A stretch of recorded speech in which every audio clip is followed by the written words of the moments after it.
এফালে শ্ৰাদ্ধ অনুষ্ঠানৰ মাজতে ৰন্ধন গেছৰ চিলিণ্ডাৰ বিস্ফোৰণৰ পিছতে মুহূৰ্ততে জুইয়ে লয় ভয়ংকৰ ৰূপ। কাছাৰৰ বৰখলাৰ কালীনগৰত সংঘটিত হৈছে এই ঘটনা। কালীনগৰত পিনাক দাসৰ ঘৰত চলি আছিল পিতৃৰ আদ্য শ্ৰাদ্ধ। অগ্নিকাণ্ডত নিমিষতেই ধ্বংসস্তূপত পৰিণত হয় পিনাক দাসৰ ঘৰ।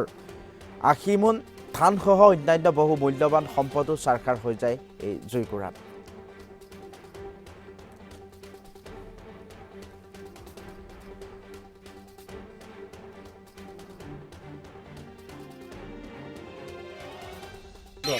আমরা তো বাইরে সবাই খাচ্ছি আমরা অন্তর্ভুক্তি এখানে যে ঘরের ভিতরে বিষ্ণু পূজার এখানে শালুগ্রামের এখানে তো আমরা প্রদীপ একটা থাকে যে বানি থাকে ওই প্রদীপ থেকে মেইন সূত্রে ওই প্রদীপ থেকে আগুন লাগছে লাগিয়ে আর কীরকম ওই আসলে একদম পুরো আমরা সম্পূর্ণ গড় দেখতে শেষ কিচ্ছু মানে বাইরে করতে পারছি না করতে স্যার সোনা দানা একদম ৬ লাখ প্লাস হইতে পারে কি জানি ৬ লাখের। কাছাৰৰ বৰখলাৰ কালীনগৰত সংঘটিত হৈছে এই ঘটনা। কালীনগৰত পিনাক দাসৰ ঘৰত চলি আছিল পিতৃৰ আদ্য শ্ৰাদ্ধ। অগ্নিকাণ্ডত নিমিষতেই ধ্বংসস্তূপত পৰিণত হয় পিনাক দাসৰ ঘৰ। ৮০ মোন ধানসহ অন্যান্য বহু মূল্যৱান সম্পদো ছাৰখাৰ হৈ যায় এই জুইকুৰাত।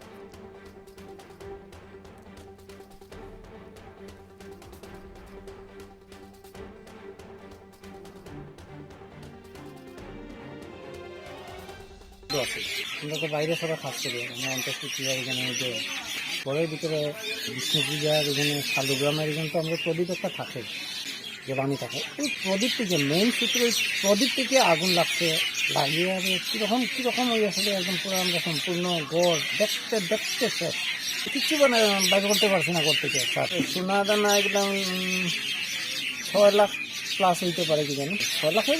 কাছাৰৰ বৰখলাৰ কালীনগৰত সংঘটিত হৈছে এই ঘটনা। কালীনগৰত পিনাক দাসৰ ঘৰত চলি আছিল পিতৃৰ আদ্য শ্ৰাদ্ধ।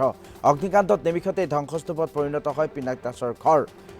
৮০ মোন ধানসহ অন্যান্য বহু মূল্যৱান সম্পদো ছাৰখাৰ হৈ যায় এই জুইকুৰাত।